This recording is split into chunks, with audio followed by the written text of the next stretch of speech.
নমস্কার বন্ধুরা, রান্নুর রান্নাঘরে আবার একটা রেসিপিতে আপনাদের সবাইকে স্বাগত।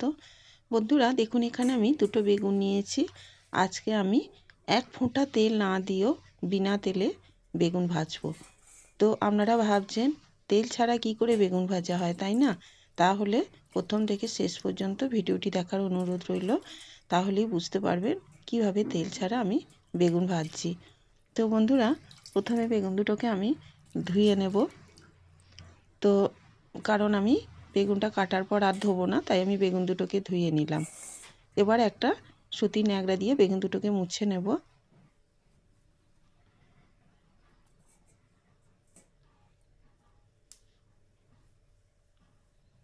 তো আমি বেগুন দুটোকে মুছে নিলাম। এবার আমি বেগুন দুটোকে কেটে নেব। তো আমি বটি দিয়ে কাটছি, আপনারা চাইলে চাকু দিয়েও কেটে নিতে পারেন। প্রথমে মুখটা দিকে একটু কেটে বাদ দিয়ে দেব। এবার একটু বেশ মোটা মোটা করে কাটবো, খুব একটা পাতলা করব না, একটু মোটা মোটা করে। এই দেখুন, এরকম মোটা করে কেটে নেব। কারণ যখন বেগুনটা ভাজার সময় উল্টাতে গেলে উল্টে পাল্টে ভাজতে ভাজতে হয়তো ভেঙে যেতে পারে, সেই জন্য একটু মোটা মোটা করে কেটে নেব।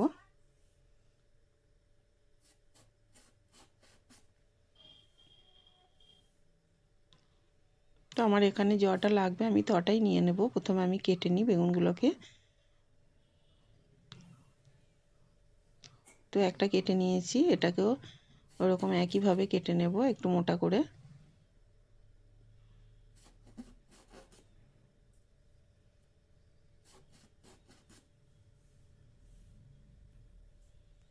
তো দেখুন বন্ধুরা, আমি ওখান থেকে বেশ বড় বড় থেকে 6টা পিস নিয়ে নিয়েছি, এতেই আমার হয়ে যাবে।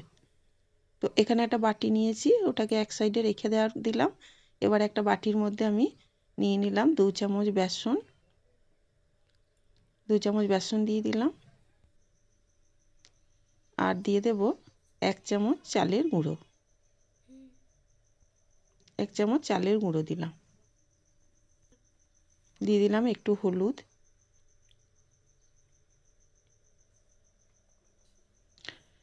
এটা বেশ মশলাদার বেগুন ভাজা হবে। একটু লাল লঙ্কার গুঁড়ো, একটু জিরের গুঁড়ো দিয়ে দিলাম, একটু কাশ্মীরি লঙ্কার গুঁড়ো সামান্য একটু দিয়ে দিলাম, একটু চাট মশলা দিয়ে দিলাম, ম্যাগি মশলা। বেশ মুখরোচক হবে। তো সব কিছু দিয়ে শেষে দিলাম পরিমাণ মতো লবণ, আর দিলাম একটু চিনি। চিনিটাকে আমি গুঁড়ো করে দিয়েছি, আপনারা চাইলে দানা চিনিও দিতে পারেন। এবার সব একসাথে ভালো করে এটাকে মাখিয়ে নেব, যাতে সব কিছু সুন্দরভাবে একসাথে মিশে যায়। তো বন্ধুরা, অনেকেই তেল খেতে পান না, তেল খাওয়া বারণ। তাদেরও তো বেগুন ভাজা খেতে ইচ্ছা করে, তাই না? তাই তাদেরকে এইভাবে বানিয়ে দেবেন, দেখবেন তারা খুব খুশি হবে।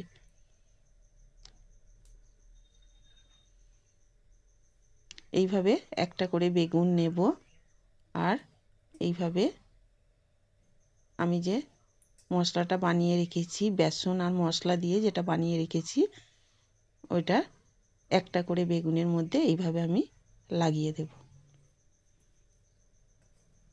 দেখুন, আমি বেশ ভালো করে চেপে চেপে বেগুনের গায়ে এগুলোকে লাগিয়ে দিচ্ছি। তো এগুলো বাচ্চাদেরকেও দিতে পারেন, কারণ বাচ্চাদেরকে খুব একটা অনেকেই তেল দেওয়া পছন্দ করে না খাবার। তাদেরকেও ভাতের সাথে এইভাবে বেগুন ভেজে 1 পিস করে দিতে পারেন। আবার যাদের তেল খাওয়া বারণ, তাদেরকেও এইভাবে দেবেন, দেখবেন বেশ মুখরোচক একটা বেগুন ভাজা। আবার তেল ছাড়া খেতে বেশ ভালোই লাগবে। তো দেখুন, আমি সবকটা বেগুনের গায়ে ভালো করে লাগিয়ে নিয়েছি এগুলো। এখন দেখুন কেমন শুকনো শুকনো লাগছে, কিছুক্ষণ পর আপনাদের দেখাচ্ছি। দেখুন দেখুন কতটা ভিজে গেছে এগুলো, যেহেতু চিনি আর লবণ দেওয়া আছে তাই এগুলো ভিজে গেছে। গ্যাসে একটা কড়াই বসিয়ে দিয়েছি। দেখুন বন্ধুরা, আমি কিন্তু কড়াইয়ের মধ্যে এক ফোঁটাও তেল দিইনি। শুকনো কড়াইয়ের মধ্যে আমি বেগুনগুলোকে একটা করে সাজিয়ে দিলাম। আমি প্রথমে 3টে দিয়ে দেব, একসাথে সবগুলো হবে না। প্রথমে 3টে দিয়ে দিলাম। এবার এগুলোকে আমি ঢাকা দিয়ে একটা পিঠ ভেজে নেব। গ্যাসটাকে একদম লোতে করে দিয়ে ঢাকনা দিয়ে এক পিঠ ভেজে নেব।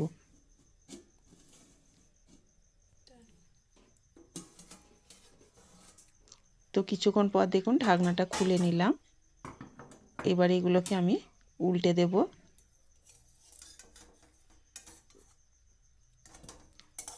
তো বন্ধুরা, তেল ছাড়াও যে বেগুন ভাজা হয়, এই ভিডিওটা না দেখলে বুঝতে পারবেন না।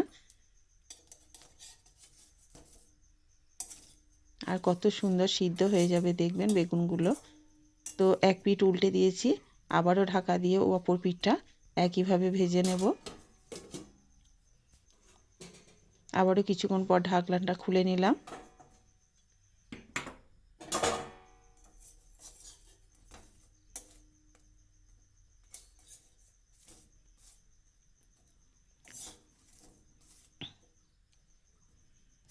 এই পিঠটাকে আর একবার উল্টে দিয়ে আর একবার ভেজে নেব।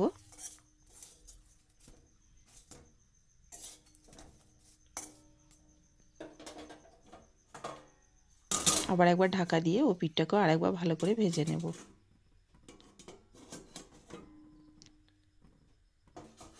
তো চলুন দেখি ও পিঠটাও কেমন ভাজা হয়েছে। তো বন্ধুরা, ও পিঠটাও আমার ভাজা হয়ে গেছে। খুব নরম হয়েছে, বেগুনগুলো ভালোভাবেই ভাজা হয়ে গেছে। এইভাবে ঢাকা দিয়ে দিয়ে উল্টে পাল্টে বেগুনগুলোকে ভেজে নিতে হবে। অবশ্যই গ্যাসের ফ্লেমটা খুব লোতে করে দিয়ে আস্তে আস্তে করে ঢাকা দিয়ে এগুলোকে ভেজে নিতে হবে। তো আমার এই 3টে ভাজা হয়ে গেছে, এগুলোকে আমি তুলে নেব।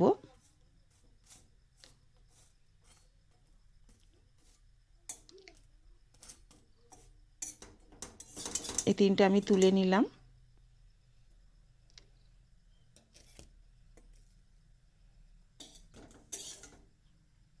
তো বন্ধুরা, এইভাবে ভেজে আপনারা ভাত, রুটি সব কিছুর সাথেই খেতে পারবেন। তো এই 3টে ভাজা হয়ে গেছে, আবার বাকি 3টেও আমি একইভাবে ভেজে নেব।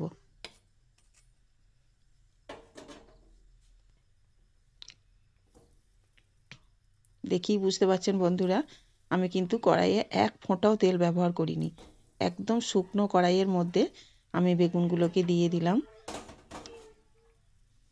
আবারও ঢাকা দিয়ে ওই একইভাবে আমি এই বেগুনগুলোকেও উল্টে পাল্টে ভেজে নেব।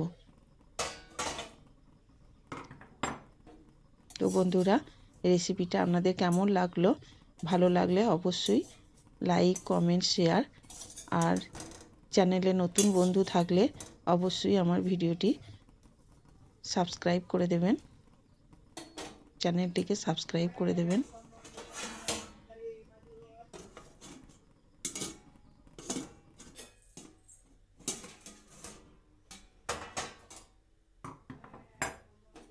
তো বন্ধুরা দেখুন, এগুলোকেও আমি বেশ উল্টে পাল্টে ভেজে নিলাম।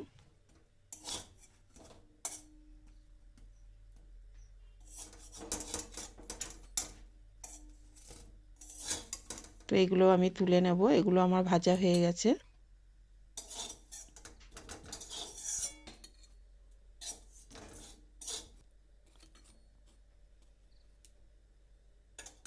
তো বন্ধুরা দেখুন, সবকটাই আমি নিয়ে নিয়েছি প্লেটের মধ্যে। খুব সুন্দরভাবে ভাজা হয়ে গেছে এবং এগুলো ভালোভাবে নরম হয়েছে, সিদ্ধ হয়ে গেছে। তো আপনাদেরকে একটা কেটে আমি দেখাচ্ছি কত সুন্দর হয়েছে দেখুন। তো এইভাবে আপনারাও বাড়িতে বানিয়ে একবার খেয়ে দেখবেন। তো দেখুন একটা আপনাদের দেখাচ্ছি ভেঙে। এই দেখুন কত নরম হয়েছে, কত সুন্দর সিদ্ধ হয়ে গেছে দেখুন। এই দেখুন কত সুন্দর হয়েছে দেখুন। তো বন্ধুরা, আবার আসবো অন্য রেসিপি নিয়ে আপনাদের সামনে। ততক্ষণে ভালো থাকবেন, সুস্থ থাকবেন। নমস্কার।